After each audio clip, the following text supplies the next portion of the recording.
Welcome to the Gita in Action podcast. My name's Radha. I'm here with our family of seekers. We're reading through the Bhagavad Gita verse by verse. We've been at it for about a year and a half, maybe even over that. We've been at it for a while here together, a little over a year and a half. And we're in the 10th chapter today. We're learning about Krishna's opulence, and it's really sweet. It's these bhakti chapters are just pure nectar. So thank you all for being here. And let's just get right into it today. Um, we're in chapter 10, text 28. Chapter 10, text 28 is where we're starting. But before we do that, Shraddhanjali, do you want to say our prayers for us? Sure. Om Jnana Timirandasya Jana Jana Salakaya Chakshuranmilitam Yena Tasmai Shri Guruve Namaha Shri Chaitanya Manobhistam Stapitam Yena Bhutale Svayam Rupa Kadamayam Tadati Svapadantikam Nama Om Vishnu Padaya Krishna Prastaya Bhutale Srimate Bhaktivedanta Swaminiti Namane Shri Krishna Chaitanya Prabhu Nityananda Shri Advaita Gadadhar Shivasadi Gaur Bhaktavrinda Hare Krishna, Hare Krishna, Krishna Krishna, Hare Hare, Hare Rama, Hare Rama, Rama Rama, Hare Hare. Srila Prabhupada ki jai. Jai. Haribol. Haribol. Thank you. Thank you. Okay, so we are in chapter 10, text 28. And what's happening here in this section is that this is a section of 20 verses. This is kind of a long section. It's like half of chapter 10. And what Krishna's doing here is he's using the one among the many to point us to the one beyond the many.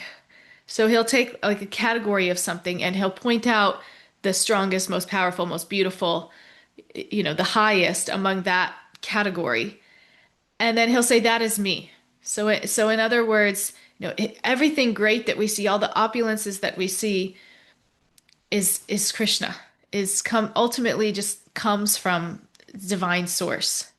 And so we're going through a list of like, I mean, I'd say list is there's so many. There's these verses are so rich of all of these categories of things, and the one among those things that's especially extraordinary and pointing us back to Krishna. So we're learning a little bit about some of these Vedic manifestations. They're not always so relevant or prevalent in our culture or society today, but we can understand the principle and we can even kind of start thinking about the principle in our own lives.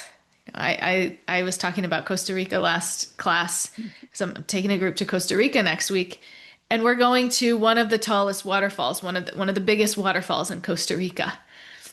So that would be an example of all of the waterfalls. I am that, the biggest, most powerful, most, and when we start to see life through those lenses, what happens is instead of looking at things of how I can enjoy, right, or looking at things and being envious of them or just getting so caught up in the ego, we can look at really great, beautiful, powerful things and see Krishna. And so in this way, he's kind of given us this like roadmap back to him through the Bhagavad Gita because it changes the way that we see and relate with the world around us. And this is what he wants for us, because this is ultimately what fulfills the heart is connecting back with God. So we may look around this material world and see ways that, we want to enjoy or things that we don't like, we want to run away from. But this is really, when we learn to see the material world as a roadmap that can lead us back to Krishna, life becomes sweet. Like our problems go away. I mean, we may still feel them, but we see them in perspective that, this is just a detour on my journey home, my way back to Krishna, because we understand that that's what the purpose of this whole material existence is. So that's what Vibhuti Yoga is. Learning to see the extraordinary things, learning to see extraordinary things around us as manifestations of Krishna. And in that, we grow closer to God. We remember God throughout our days, throughout our lives. So we're in chapter 10, verse text 28. We're going through this list. Let me just share my screen and we can get right into it. Whenever you're ready, Stella. Ayudanam, excuse me. Ayudanam aham rajram, denunam asmi kamaduk, prajanas kasmi kandarpaha, sarpanam asmi vasuki. Of weapons, I am the thunderbolt. Among cows, I am the surabi. Of causes for procreation, I am Kandarpa, the god of love, and of serpents, I am Vasuki. Thank you. So we'll just go through each of these briefly to understand the context a little bit so that we can better understand the principle. But again, the definitions of these things aren't so important. It's just that we're walking home with this principle and we're starting to see this principle in our own lives. That's the whole purpose of even understanding these, examples or these opulences that he's pointing out. So first he says, of all weapons, I am the thunderbolt. So the thunderbolt is the weapon of Indra, the king of heaven. Indra's in a lot of the other opulences as well, because he's like the god of the gods. And so this thunderbolt, it's known as an incredibly powerful weapon, something that represents overwhelming force. So this is, we can see this as great power in the world. This power ultimately comes from the divine source. So there's no independent great power in the world when we think about really powerful things. It's not independent, it's not random, it's not belonging to a particular person or organization or country, whatever. It's it's ultimately coming from the divine source. It's ultimately coming from God. That's how we should learn to see it. Okay? And this will transform our hearts. If we can change our vision, this will transform our hearts. Then he says, among cows, I am the Sarabi. So in Vedic text, there's this special kind of cow called Sarabi. They're sometimes described as these desire fulfilling cows.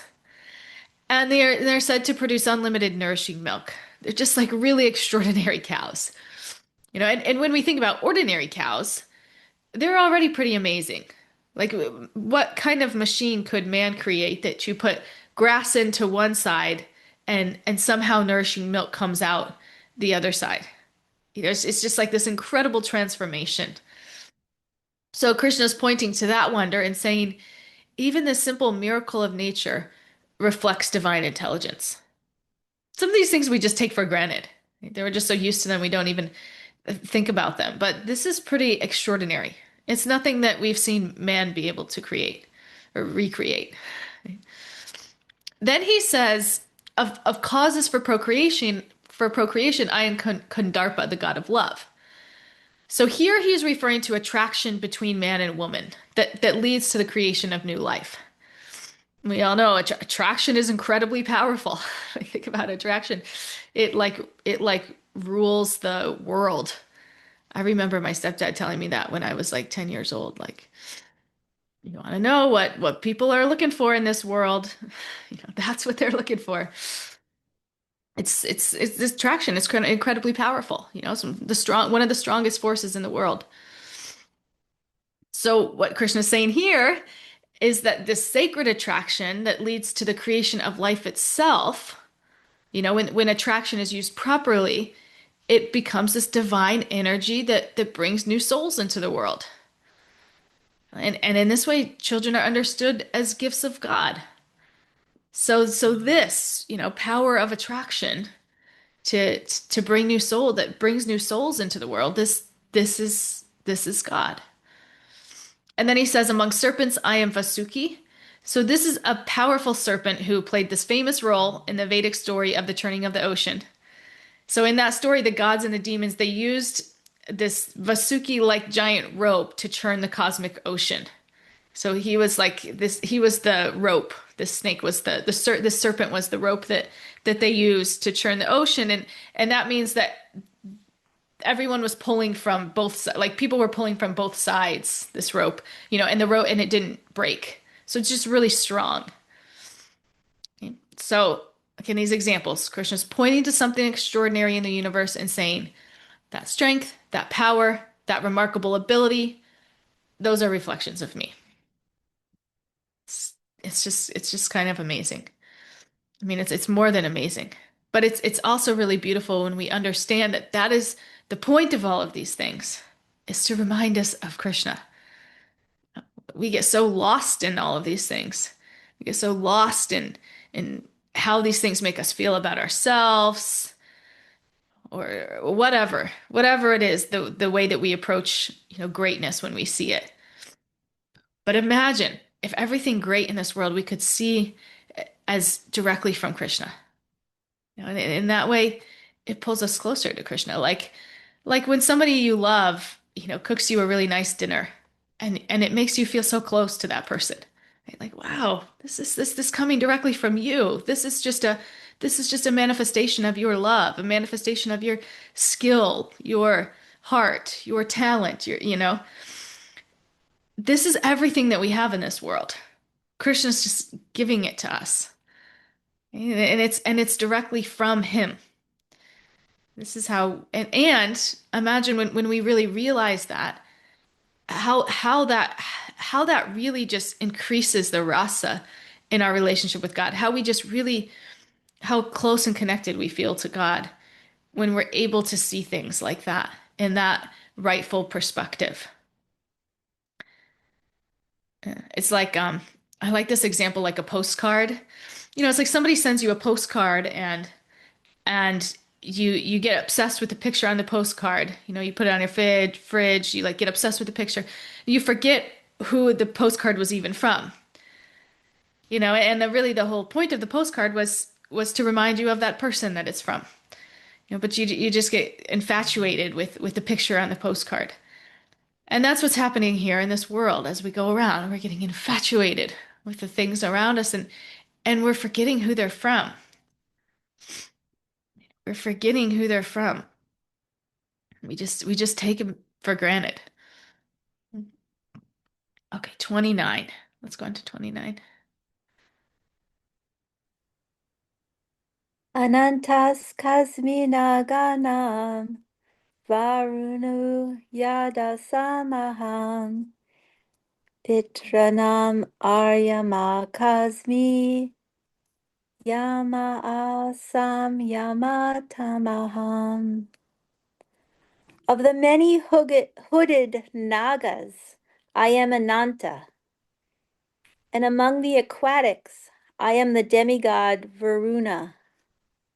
Of departed ancestors, I am Aryama, and among the dispensers of law, I am Yama, the Lord of Death. Some really nice examples here. Okay, so first he says, among the Nagas, I am Ananta.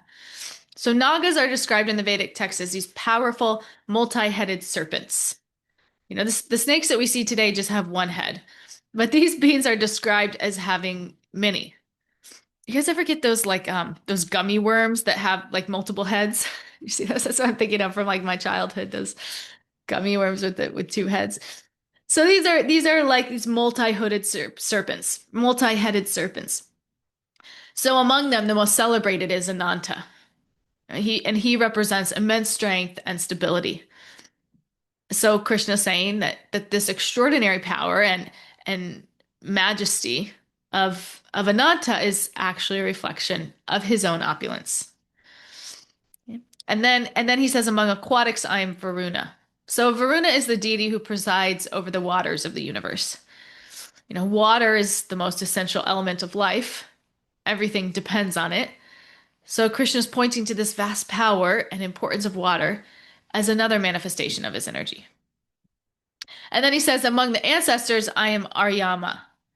So in Vedic culture, there's this strong tradition of honoring our ancestors. And the tradition describes that those who perform certain ancestral rites and live a life of ordinary piety go to this planet Pitraloka. It's this planet of the ancestors. And we know like Vedic cosmology is like so vast. It's not like, there's just like one category of heaven. It's like multi-layered. There's layers of higher planets that you can go to depending on your consciousness and your desires. So Pitraloka is one, if you live a life of ordinary piety, if you live a life of a little higher level of piety, then you might go to Swargaloka, and it just keeps going. It's quite detailed. But anyway, the idea is that Aryama he is the presiding deity of Pitraloka, that realm of the ancestors. And then Krishna says, among the dispensers of law, I am Yama, so the Lord of Death. And Yamaraj is a pretty interesting character because he represents this principle of cosmic justice. In a world where people often like to avoid the rules or think that they can get away with things, and oftentimes they can, right? Like we see that in our politics today. It's like incredible, like how these people that have done terrible things have gotten so much power and wealth. It's like it's unreal. And so this happens, and they may get away with it for some time. But the good news is, and the deeper message here is that the universe operates under a system of moral order. And in this, these actions have consequences. And ultimately, no one can escape the law of karma. This is the beauty of the universe. This is the way it was set up for us to learn. So if someone, refuses to live a regulated or responsible life, eventually they're going to face those consequences under the system represented by Yamaraj. It's inevitable. So they may get away with it here, but they're not going to get away with it with Yamaraj.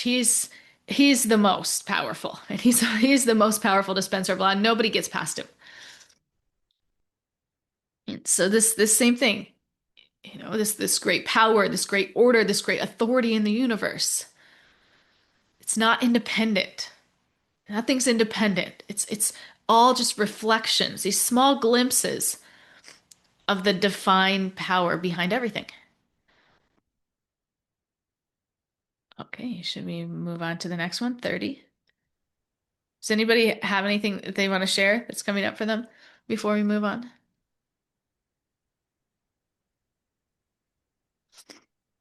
Yeah, it's kind of beautiful, how we go through life and we learn a certain way to look at the world, a certain way to relate to the world. Whether, some things we look at as like, how can I extract the most pleasure out of this for myself? Some things we look at as like we've already tried to extract all the pleasure. We've learned that there's no pleasure, and so we say, I want nothing to do with it. These are like the two polar extremes that we do. We're like either all in trying to extract as much pleasure for ourselves, like relationships, for example. It's just I remember this. Like that was the point of relationships. Like how can I feel good? How can I enjoy? And then I remember getting kind of like burned out of relationships. Like there's no real joy here for me. There's nothing. And then it's like I'm not even interested.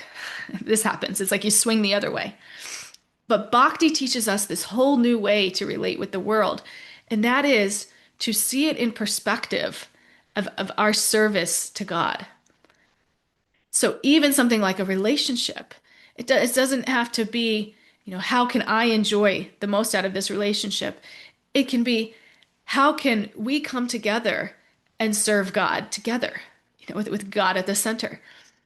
And that's like the secret sauce for any relationship. That's what'll make a relationship like sustainable, steady, stable.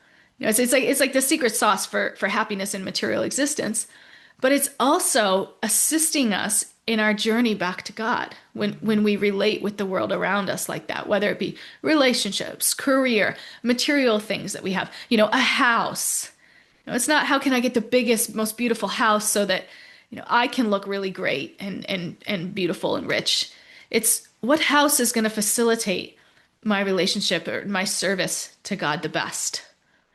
And Krishna tells us in the Gita, and we have all learned from experience, when we start to relate to the things around us, the people around us in this way, our heart is fulfilled. Our heart is fulfilled.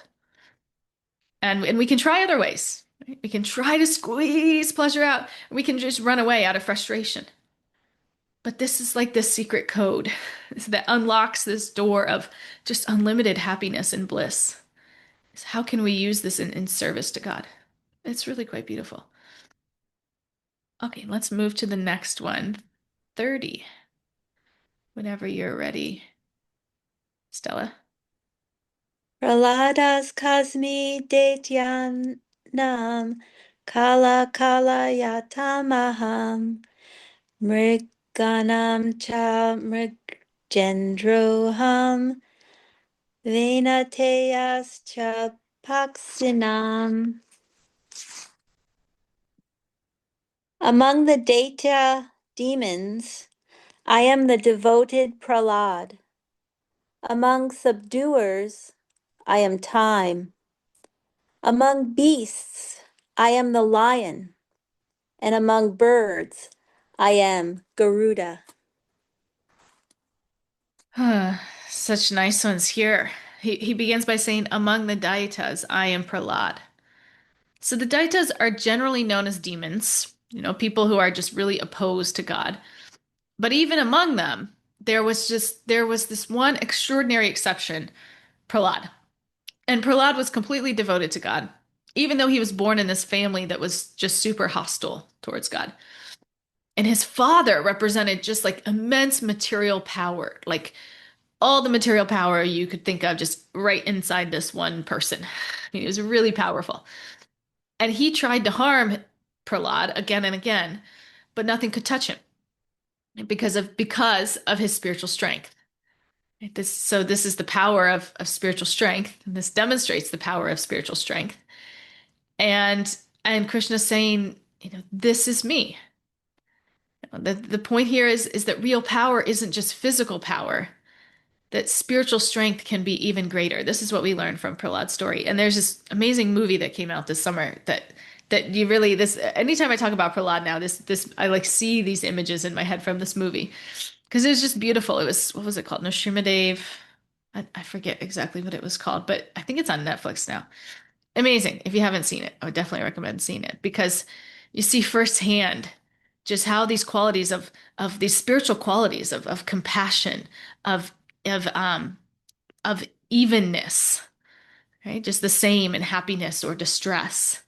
Just an open heart of love. You see how these qualities are just trump any strong material quality, that we associate with power and prestige. It's really quite beautiful. And then Krishna says, among subduers, I am time. So in this world, people may resist authority. They may refuse to be controlled by anyone. This is a mentality I can relate to. You can't tell me what to do. You're not going to convince me. You're not going to catch me. But there's one thing that no one can resist. And this is pretty incredible in itself.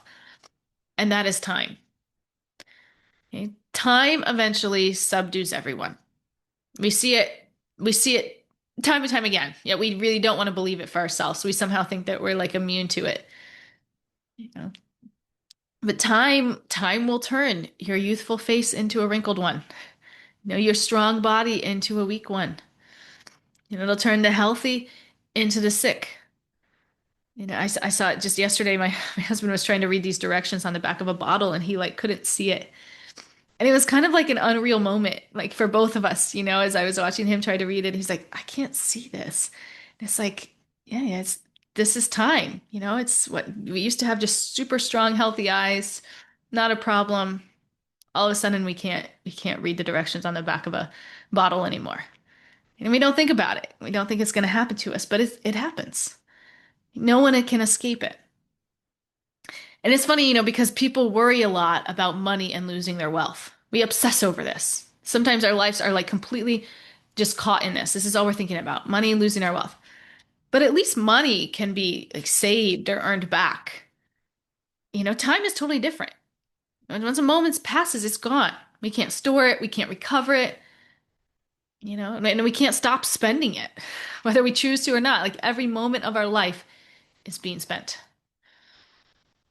So we should, some of these examples that he points out are kind of like nice wake-up calls for us to just kind of zoom in a little bit deeper and say, wow, that really is a strong, powerful force. And how can I use that strong, powerful force in my own life in alignment with my constitutional position as a servant of God? Like time, like what are we spending our time on? It's easy when we're spending money. If someone asks you to spend money on something, you'll think like, is this worth it? Do I want to spend this much or that much? But we don't think of that so much with time. Like sometimes it just gets away from us. We're just like mindlessly doing something for hours that has no real value to our life. So this is something for us to contemplate on. What are we really giving our time to? And is it really worth spending our lives on? It's kind of a wake-up call, some of these things. Then he says, among beasts, I am the lion. The lion has like a natural majesty and strength. It's super striking. I was watching Miss Rachel the other day with Prima, by the way, and I learned that lions sleep like 20 hours a day. Isn't this crazy? They're big sleepers. Anyway, that's not really related. It's just crazy, they sleep so long. But they're called like the king of animals. When we see that kind of power and dignity in nature, Krishna's saying that we can see it as a small reflection of divine power. And I heard this story once when Prabhupada was at the zoo and people were kind of like making fun of the lions, like when you go and there's like you see them behind the fence and people kind of like mock them or they get kind of a kick out of like making them react. And Prabhupada told them, he said, don't do that, and he reminded them of this verse. He said, the lion is meant to be a king in the wild. Being in captivity is already unnatural for him. We shouldn't add to his suffering. So it's nice. We can also see this list as like, these are the things Krishna's telling us are the one among the many. We should have some kind of like awe, some kind of like reverence for these things. You know? And then finally he says, among birds, I'm Garuda. So Garuda is this powerful carrier of Lord Vishnu. And he also represents incredible strength, speed, and same thing here, this power, this greatness. Remember where it ultimately comes from. So that is 30. Does anybody have any reflections they want to share? It is just nice to hear the glories, and Yeah. so nice to hear about so many things about the Lord of Death, Yam. We Yeah. cannot escape the deeds that we do. You think about that, and the time we spend a dollar. I mean, no, trying to figure out where to spend, but the time is going.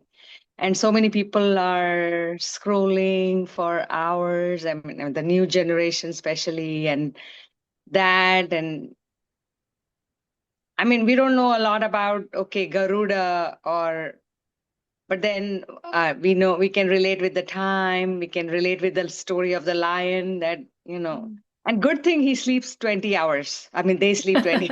Otherwise, they'll be walking around eating so many other animals. That will be I like that pitiable. point. So, and the Yeah. last lecture about the Himalaya, everything Yeah.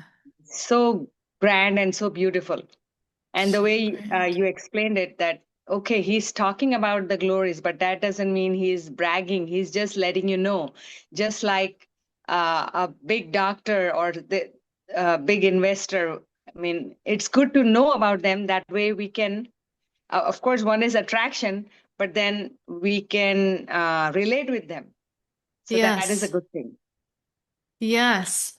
Exactly. It's like a doctor explaining the prescription and explaining his qualification to give us the prescription. Like that makes us feel good and gives us confidence to take the medicine. Like that's helpful. Or And about a that's surgery. If you want to get yeah, a surgery done, okay, we have to go to the best one. exactly.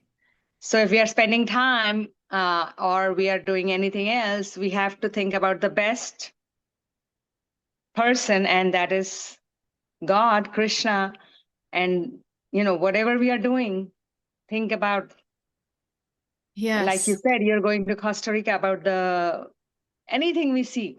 Last time we were thinking, okay, what do you think? I mean, when do you think about Krishna? Of course, little small flowers that are growing, anywhere on the road. It's so beautiful, so colorful, and we are like, ah.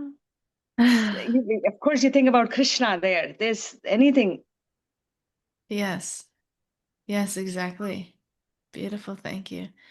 Yeah, and how fortunate we all are to have met, a devotee, somebody that can introduce us to this world-class surgeon that Krishna is. Because I don't know about you guys, but I would be so lost in life trying to find happiness on my own and just for myself. And I know this because this is what I was doing before spiritual life. I was like oscillating between like trying to squeeze out the pleasure and then just running away from it, realizing that there was more pain there than pleasure. And I remember my one of my good friends, somebody that I really looked up to growing up, told me, "Don't have children. Never have children. It's just painful. All it is, it's just painful. It's just suffering." And this is what happens because this is the reality. You have kids, they grow up, they resent you. You just think this is terrible. Whatever it is. And this perpetuates because this is the mindset and this is what the kids feel and this is the relationship. Okay. But Krishna gives us a whole new way to relate. Can we relate and how can I raise my kids in service to God? How can I raise my kids to value relationship with God? How can I raise my kids in a high level of consciousness? And what happens is we're doing service to God and we're blissful. We're blissful and we're detached from the results because we're not making it about us. We're just attached to our service. We just are attached to serving God. So whatever comes of that, we know, okay, I'm trying my best. And because we don't take it so personally, we don't make it all about us, we're so like freed by these shackles that otherwise would just tie us to suffering of the you know good and bad roller coaster way of life. This just gives us a way to navigate life and relate to the things around us in a way that just takes us higher and higher. I was in India one time and there was this, I think I might have told you guys this. I met this mystic who's like very well, like my teachers really, really respect him. And he told me that if I hadn't found spiritual life, I would have killed myself. And I really believe him because right before I got into spiritual life, my life was pretty dark. It was like, what am I doing? I was just like stumbling around blindfolded, trying to find something that would relieve some level of suffering, but it just led to deeper suffering. And then I would just get rid of it completely. Then it'd just be like empty. It's brutal. Anyway, Shakti, what do you think? Hey there. So I can't, well, I'm not exactly sure around what you were talking about with tired, but since New Vrindavan and the time change, I'm like my body, like I'm used to getting up at 2:30 and I'm going all day, and then I go to sleep at 8, and then I get up at 2:30 and I go all day, and then now here I'm like, oh my God, I figured out I feel like I'm in this like drowsy daze, so I apologize for being late. Um, And it definitely affects my entire day when I'm not here and I don't start my day this way. Hmm. Um, but that being said, I, when you were saying like don't have kids, it's only pain, it's only this, it's only that. I think if I didn't have Krishna consciousness in my life, that might be something I might see. But because I came into Krishna consciousness, Jaden was, I don't know, like 5, 6. I started it. Yeah. So more so like deeper in, like he's like 7, 8 kind of Right. thing. So like in the middle, as he was starting to, like that's the time where they start to like grow up and become more, a little bit more independent.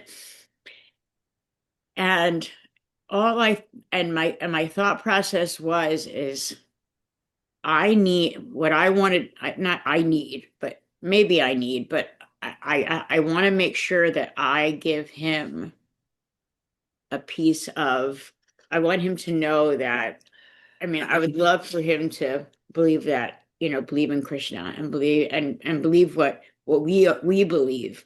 But if he doesn't, I want him to know, God, so it happens when you have kids. You talk about them, you start to cry. Am I right, Stella? You talk about your kids and just woo. Um, I just want him to have God, whatever that looks like to him. I don't care if it's blue, if it's yellow, if it's orange. I want him to know that there is, I mean, I'd love for him to have Krishna in his life, Hmm. but I really want him to have God so that he knows that there's something bigger than him Hmm. and that I really believe he knows. And would be able to ask George this all the time because I feel like George is my North Star.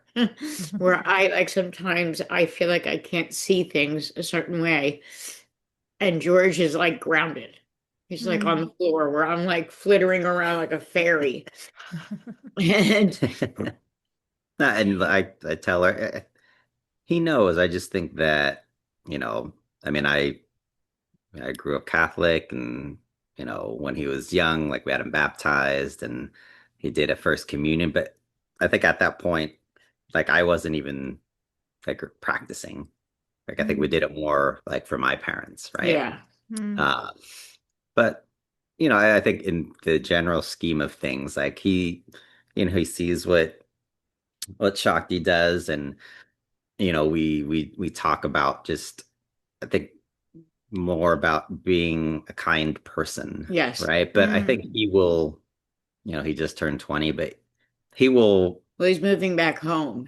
yeah, but he'll Hmm. he'll So he'll eventually I'm gonna bring him down to my find his, altar. he'll So, find it for himself, you know what I mean?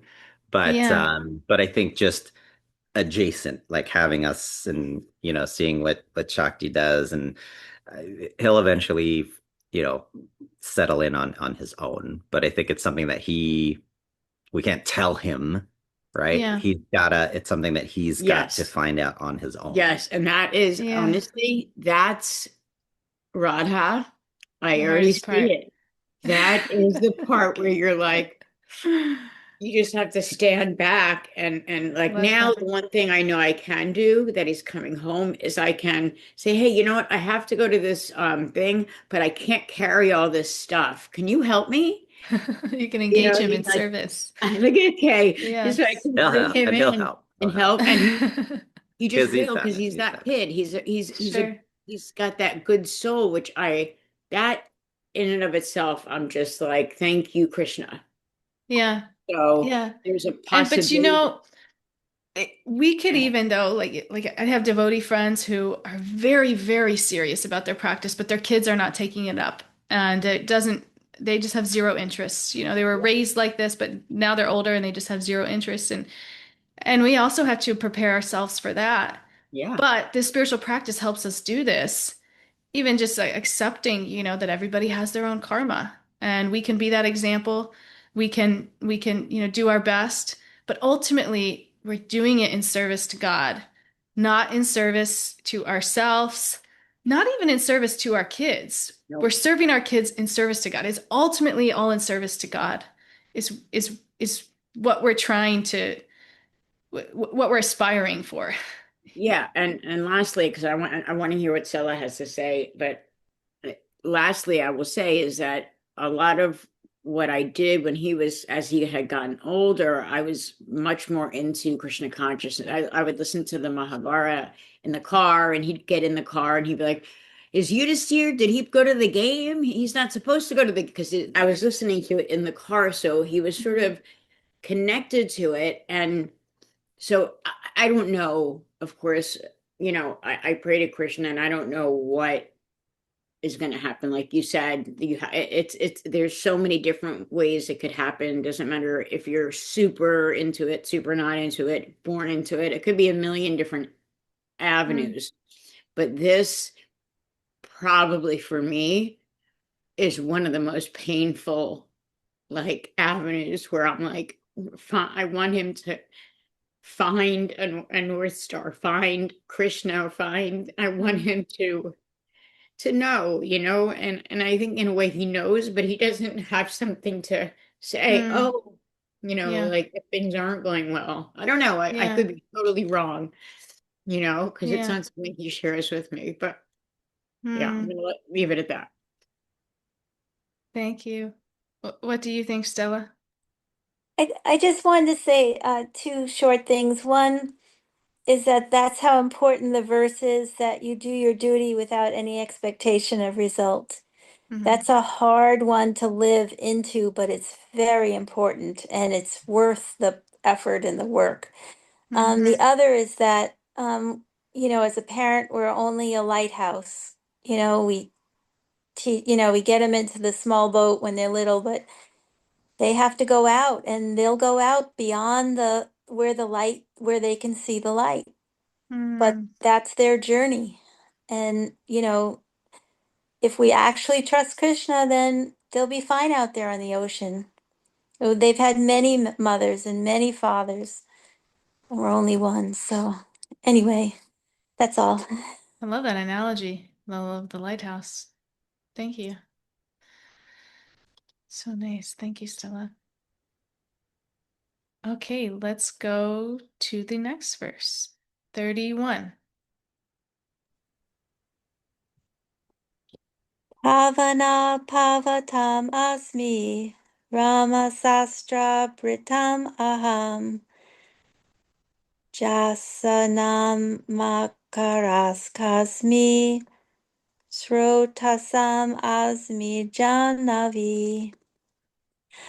Of purifiers, I am the wind. Of the wielders of weapons, I am Rama. Of fishes, I am the shark. And of flowing rivers, I am the Ganges. Thank you. So first he says, among purifiers, I am the wind. So we think about the wind, the wind moves through everything. It clears the air, it carries away impurities, it refreshes the environment. After a strong breeze or a storm, the air often feels just cleaner and lighter. So Krishna's pointing to that purifying power and saying, even something as simple as the wind, carries this reflection of divine energy. So the next time you smell the air after a storm, think that this is just it's divine energy at work here. Then he says, among wielders of weapons, I am Rama. So here, this is Rama just represents the ideal warrior, someone with extraordinary strength and skill, but who uses that power in the service of righteousness. So when we see strength used properly to protect what is good, Krishna says that power reflects him. I mean, it also reflects. It's also if strength is used improperly, it's still Krishna's power, but the strongest, the highest is using it properly.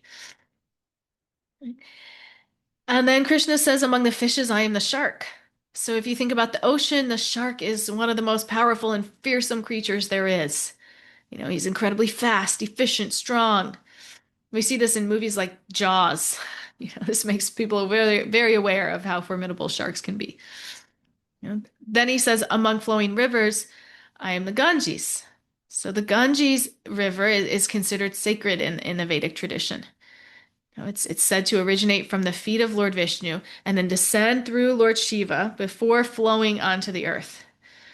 So because of this divine connection, the Ganges is seen not as a river, but as just spiritually purifying. And this is the point: strength, beauty, purity. These are reminders of the divine source behind everything. It's like it makes life like simply magical when we see it like this. Should we see if we can get another one in here? When you're ready, Stella. Sarganam adir antascha madhyam chevadam Arjuna adyatma vidya vidyanam vadaha pravadatamaham. Of all creations, I am the beginning and the end, and also the middle, O Arjuna. Of all sciences, I am the spiritual science of the self. And among logicians, I am the conclusive truth. Thank you. So Krishna is saying, of all creations, I'm the beginning, middle, and end. So earlier in the chapter, Krishna explained that he's present throughout time in the lives of all living beings. But here he's expanding that idea to all of creation. So not just living beings, but everything that exists, rocks, mountains, whatever, things that aren't necessarily alive. He's the beginning, middle, and end. Anything that comes into existence, has a beginning, a middle where it exists, and then where it ends. So Krishna's saying, I'm present in all of those phases. And then he says, of all sciences, I am the spiritual science of the self. This is nice too. There's many kinds of knowledge in the world. We have sciences that study the body, the brain, technology, economics, nature, this just goes on and on. And these things are useful. But Krishna says the most important knowledge is knowledge of the self. Okay? Understanding who we actually are beyond just the body and the mind. Because when we don't understand ourselves, even all the other knowledge in the world can leave us confused about how to live. I experienced this. I was like first in my class, all of these academic awards, math student of the year, science student of the year, whatever it is, it's like, but still I'm just like left confused and unhappy. But when we understand the self, our deeper nature, it actually helps us navigate life better. It gives us clarity, it gives us purpose, it gives us direction. So spiritual knowledge is not about escaping the world. It helps us live more intelligently within the world. And so Krishna says this is the highest. This knowledge is the highest. We're so backwards in society. We don't learn anything about this. We just cram our brains full of all of these other knowledges. We're not even told about the highest knowledge, right? That really solves all of our problems. Then Krishna says, among logicians, I am the conclusive truth. Okay, so anyone who's ever watched people argue knows that not all arguments are really about the truth. And this is like a whole thing, like debate. It's like a whole sport. Some people will argue by attacking the other person instead of addressing the issue. Sometimes the goal is just to prove the other person wrong no matter what. Or sometimes people will win a debate using clever logic and it's still not true. I know people like this that I've been in debates with, and I'm like, that doesn't really make sense, but yeah, you're convincing me of it. So Krishna's pointing to something deeper. He's saying, among all forms of reasoning and debate, he represents the conclusion that actually leads to the truth. So not just clever arguments, not just winning the discussion, but reasoning that ultimately brings us closer to reality. So this deep knowledge, that the most meaningful truth, the most fundamental reality, these are all reflections of the divine source behind everything. Should we do just one more? 247. What's verse 247, Shraddhanjali? Do you want to read it for us? Oh, yeah, that was the verse about not having expecting Oh, the result. yes. Okay, okay. Beautiful. Thank you. Okay, Do you let's want do we want to do one more? Or do you have shares? One more, one more. One more? Okay, one more. um When you're ready, Stella.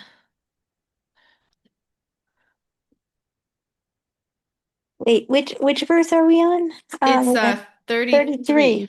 Okay. Yeah. Aksaranam akarosmi dvandva samasikesya cha aham eva kasaya kalo dataham vispato mukaha. Of letters, I am the letter A, and among compound words, I am the dual compound. I am also inexhaustible time, and of creators, I am Brahma. Thank you. So first he Great. says, of all the letters, I am A. So when we think about the letters or the alphabet, we usually don't connect them with spirituality at all. But Krishna is saying that even something as simple as language can remind us of divinity. In Sanskrit, the sound A is the foundational sound. It's at the beginning of the alphabet, and it's in like every sound in Sanskrit, A is within them. So in this sense, it's like the starting point from which many other sounds arise. So Krishna is saying among those letters, that foundational A represents him. And then Krishna says, among compound words, I am the dual compound. So sometimes two words combine together to form a single idea. So usually when that happens, one word is more important than the other. Like if we think of the word coffee cup, the main thing is cup, and coffee is just describing what that kind of word is. One word dominates the other. But a dual compound is different. In that type of compound, both words are equally important. So if we say mother and father, both people are equally important in that phrase. Neither one is subordinate to the other. So in Sanskrit, these two words can combine into one compound that means mother and father together. So that's a dual compound. So he's just to kind of explain, because with our knowledge of like the English alphabet, and like this doesn't quite make sense. But in Sanskrit, it makes quite a lot of sense. Of compound words, I'm the dual compound. So Krishna's just pointing to that type of compound, the one where both sides are equally important, as the most special example. Then Krishna speaks about time. He says, among subduers, I am time. Or earlier in the chapter, he said, among subduers, I am time. Here he says, I am inexhaustible time. So everything in this world eventually becomes exhausted. Like Shakti was saying, we're all just exhausted. And as time goes on, we get more exhausted. I was just talking to my friend yesterday who watches Prema. She just turned 50. And she said, she watches Prema for 5 hours a day. And I was asking her, she remembers when she would take when her kids were that age, and she's like, yes, but I had so much more energy. I had so much more energy. She says, this is why we need to have kids young, because you have so much more energy. And this is just what happens. We run out of energy. But time never runs out. Time just keeps moving forward steadily. It never slows down. It never gets tired. It's just this unstoppable force. And in this way, we can see Krishna's power. And then finally, he says, among creators, I am Brahma. So Brahma is the being responsible for engineering the entire universe. We think about great creators in our world, like architects, engineers, innovators, they can build just amazing things. But no one can create an entire universe. And even this incredible creative power doesn't come from him independently. It comes from Krishna. So this is the point. Through this chapter, Krishna gives 20 verses of the Gita to this principle. This is what we really need to take home with us. Whenever we see something extraordinary, great, great creativity, great power, great influence, we can recognize that it's a reflection of the divine source behind everything. And to the degree that we do, we will connect with Krishna. And to the degree that we connect with Krishna, we'll experience happiness, bliss, liberation, even in this life. And this is the gift that the Bhagavad Gita gives us. So that is all that I have for you today. It was so nice to be with you all. Does anybody have a final reflection that they want to share? Thank you for the class. Thank you. Thank you, Kay. Nice to see you, Amrita. Okay, my friends. Well, I won't see you next week. We'll take a little break, but we'll be back the week after. Have a good time. And thank you. Thank you all. Take care. Hare Krishna. Hare Krishna. Hare Krishna.